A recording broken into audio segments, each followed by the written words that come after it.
ស្ត្រីមានផ្ទៃពោះអាចហាត់ប្រាណបានដែរឬទេតើការហាត់ប្រាណនឹងមានផលប៉ះពាល់ហើយនឹងមានផលប្រយោជន៍អីខ្លះសម្រាប់អ្នកមានផ្ទៃពោះហើយបើហាត់បាននឹងគួរហាត់ប្រភេទណាធ្វើវីដេអូនេះឡើងដោយសារអ្នកស្គាល់គ្នាម្នាក់គាត់នៅខ្មែរទេហើយគាត់មានផ្ទៃពោះមួយខែហើយទៅគាត់ឡើងគីឡូខ្លាំងហើយគាត់ទៅពេទ្យគាត់ចង់ដឹងថាគាត់អាចហាត់ប្រាណបានអត់ពេទ្យនៅស្រុកខ្មែរណែនាំគាត់ថាអត់ឲ្យហាត់ប្រាណទេពេលមានផ្ទៃពោះហើយគាត់យកមកសួរខ្ញុំអញ្ចឹងណាខ្ញុំដល់ពេលឮអញ្ចឹងខ្ញុំរៀងឆ្ងល់ដោយសារតែបងប្អូននៅក្រៅប្រទេសដូចជាអាមេរិកដូចជាញូហ្សេឡង់ឬក៏អូស្ត្រាលីអីទៅពេទ្យតែងតែណែនាំឲ្យយើងហាត់ប្រាណហើយព្រោះវាល្អហើយមានអត្ថប្រយោជន៍ច្រើនខ្លាំងមែនទែនសម្រាប់ស្ត្រីមានផ្ទៃពោះប៉ុន្តែមិនមែនគ្រប់លំហាត់ប្រាណទេយ៉ាងខ្ញុំនិយាយតាមក្រោយលំហាត់ប្រាណប្រភេទណាខ្លះហើយបងប្អូននៅស្រុកគេមានស្ត្រីជាច្រើនដែលគេហាត់ប្រាណនៅកំឡុងពេលមានផ្ទៃពោះការលើគីឡូការអីផ្សេងហើយបើស្ត្រីម្នាក់នេះវិញគាត់រត់ទៀតណាខ្ញុំមិនរ៉េកមែនឲ្យបងប្អូនទៅរត់តាមគាត់ទេដោយសារតែគាត់នឹងរត់តាំងពីមុនមានកូនដល់ពេលមានកូនហើយគាត់អាចរត់បានដុកទ័រគាត់ធ្វើការបណ្ឌិតណែនាំគាត់ថាគាត់អាចរត់បានអញ្ចឹងមិនមែនបងប្អូនឃើញគេរត់តាមទេណាគ្រាន់តែជាឧទាហរណ៍ឲ្យបងប្អូនមើលអ្វីដែលគេអាចធ្វើបានហើយអត់មានប៉ះពាល់ដល់កូនគេទេ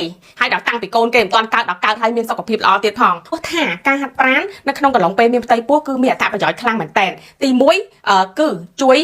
ការពារកុំឲ្យយើងកើតទឹកនោមផ្អែមប្រភេទ1មិនមែនប្រភេទ2ទេប្រភេទ1អ្នកខ្លះពេលមានផ្ទៃពោះគាត់កើតទឹកនោមផ្អែមពេលកើតកូនចេញមកគាត់ក៏ឡើងមានទឹកនោមផ្អែមចឹងទៅហើយក៏ជួយកាត់បន្ថយបញ្ហា